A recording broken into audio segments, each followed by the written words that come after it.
ಹಾಂ ಹೌದಲ್ವಾ? ಒಂದು ಸೆಕೆಂಡ್ ಸಕ್ಕ ಕ್ಲಿಯಾರಿಟಿ ಮಾಡ್ತೀನಿ. ಅಲ್ಲಿ ನಿನ್ನೆವರೆಗೆ ಸಂಧಾನ ಆಯಿತು ನನ್ನ ಜೊತೆ. ನಿನ್ನೆ ಸಂಜೆ 5 ಗಂಟೆ ತನಕ ಕೂಡ ನನ್ನ ಜೊತೆ ಎಲ್ಲ ರೀತಿ ಸಂಧಾನಗಳು ಆದವು. ಸಂಧಾನಕ್ಕೆ ನಾನು ಒಪ್ಪಲಿಲ್ಲ. ಒಪ್ಪದೇ ಇದ್ದಾಗ ರಾತ್ರಿ ತುರ್ತು ಸಭೆ ಕರೆದಿರೋದು ಗೌಪ್ಯವಾಗಿ. ಇದೇ ಶಿವರಾಮೇಗೌಡರು, ಡಿ ಕೆ ಶಿವಕುಮಾರ್ ಅವರು.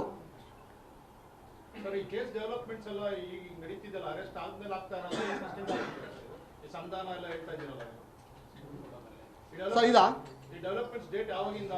ಇದು ಇಲ್ಲ, ಇನ್ನು ರೇವಣ್ಣ ಅರೆಸ್ಟ್ ಆಗಿತ್ತಿಲ್ಲ. ಆಗ ರೇವಣ್ಣ ಅರೆಸ್ಟ್ ಆಗಿತ್ತಿಲ್ಲ. ರೇವಣ್ಣ ಒಂದು ದಿವಸ ಮುಂಚಿತ ಸ್ಟಾರ್ಟ್ ಆಯ್ತದು. ರೇವಣ್ಣ ಅರೆಸ್ಟ್ ಆಗಿತ್ತಲ್ಲ, ಅದ್ರ ನಂತರ ಅರೆಸ್ಟ್ ಆಗಿದ್ದಲ್ಲಿ ಅರೆಸ್ಟ್ ಆದ್ಮೇಲೆ ಹೇಳ್ತಾ ಮಾತನಾಡ್ತಾರೆ. ಇದಾದ್ಮೇಲೆ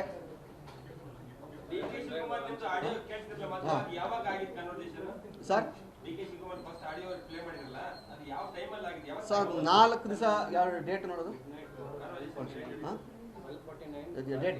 ಡೇಟ್ ಮೊನ್ನೆ 3 ದಿವಸದ ಹಿಂದೆ ರಾತ್ರಿ 12 ಗಂಟೆ 48 ನಿಮಿಷಕ್ಕೆ ನನಗೆ ಫೋನ್ ಬರ್ತದೆ. ಅಲ್ಲಿ ರಾತ್ರಿ 12 ಗಂಟೆ 40 ಡೇಟ್ ಯಾವತ್ತು? ಅವತ್ತಿನ್ನ ರೇವಣ್ಣ ಇನ್ನೂ ಅರೆಸ್ಟ್ ಆಗಿತ್ತಿಲ್ಲ. ಇನ್ನು ಆ ಪ್ರೊಸೀಡಿಂಗ್ಸ್ ಇನ್ನೂ ಆಗಿತ್ತಿಲ್ಲ. ಇನ್ನು ಎಫ್ ಐ ಆರ್ ಆಗಿತ್ತು.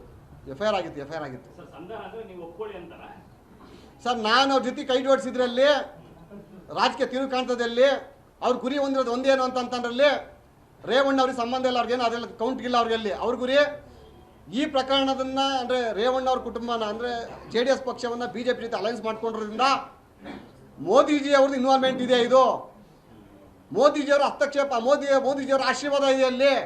ಮೋದಿಜಿಯವರು ಇಂಥ ಒಂದು ನೀಚ ಕೆಲಸ ಮಾಡಿದ್ರು ಕೂಡ ಅವ್ರಿಗೆ ರಕ್ಷಣೆ ಕೊಡ್ತಾರೆ ಅಂತೇಳಿ ಇಡೀ ಆಲ್ ಓವರ್ ಇಂಡಿಯಾದಲ್ಲಿ ಪಬ್ಲಿಸಿಟಿ ಮಾಡಬೇಕಲ್ಲಿ. ರಾಹುಲ್ ಗಾಂಧಿ ಅವರು ಹೇಳಿದಾರಲ್ಲಿ ನಾನು ರೇಪ್ ಮಾಡಿಬಿಟ್ಟಾರೆ ಅಂತಂದೇಳಿ ಇನ್ನೂ ಹಲವಾರು ಭಾಷೆಗಳನ್ನು ಉಪಯೋಗಿಸಿದಾರಲ್ಲಿ. ಇಲ್ಲಿ ಸಬ್ಜೆಕ್ಟ್ ಏನು ಅಂತಂದ್ರಲ್ಲಿ ಸನ್ಮಾನ್ಯ ಡಿ ಕೆ ಶಿವಕುಮಾರ್ ಅವರು ಕರ್ನಾಟಕದಲ್ಲಿ ಯಾವ ರೀತಿ ಸರ್ಕಾರವನ್ನು ತಂದವ್ರೆ ಆ ರೀತಿಯಲ್ಲಿ ರಾಷ್ಟ್ರದಲ್ಲೂ ಕೂಡ ಕೇಂದ್ರ ಸರ್ಕಾರವನ್ನು ತರಬೇಕು ಅಂತೇಳಿ ಮೋದಿಜಿಯವರು ಕಪ್ಪು ಮಸಿ ಬೆಳಿಬೇಕು ಅಂತ ಈ ಕೆಲಸವನ್ನು ಮಾಡ್ತಾ ಇರೋದು ಅವರಲ್ಲಿ. ಅದಕ್ಕಾಗಿ ನೀನು ನನ್ನ ಜೊತೆ ಬಾ, ನೀನು ನನ್ನ ಜೊತೆಯಲ್ಲಿದ್ದರೆ ನಾವು ಇದೆಲ್ಲ ಮಾಡಿ 18-20 ವರ್ಷ ಪಕ್ಷದಲ್ಲಿ ದುಡ್ದ ನೀನು ಕಾಂಗ್ರೆಸ್ ಪಕ್ಷದಲ್ಲಿ ಅವತ್ತು ನಿನಗೇನು ಅಧಿಕಾರ ಕೊಡೋಕ್ಕಾಗಲಿಲ್ಲ. ಭಾಳ ನೋವಾಗಿದೆ ನಮಗೆ ಅಲ್ಲಿ. ಇವತ್ತು ನೀನು ಎಲ್ಲನೂ ಕಳ್ಕೊಂಡಿದ್ಯಾ. ನಿಂಗಲ್ಲಿ ಚುನಾವಣೆಯಲ್ಲಿ ಸೋತಿದ್ಯಾ. ನಿನಗೆ ಏನು ಬೇಕೆಲ್ಲ ರೀತಿ ಸಹಾಯ ಮಾಡ್ತೀನಿ ನಾನಲ್ಲಿ, ನನ್ನ ಜೊತೆ ಕೈ ಜೋಡಿಸು ಅಂತ. ಬೇರೆ ಏನೂ ಇಲ್ಲ ಅಲ್ಲಿ.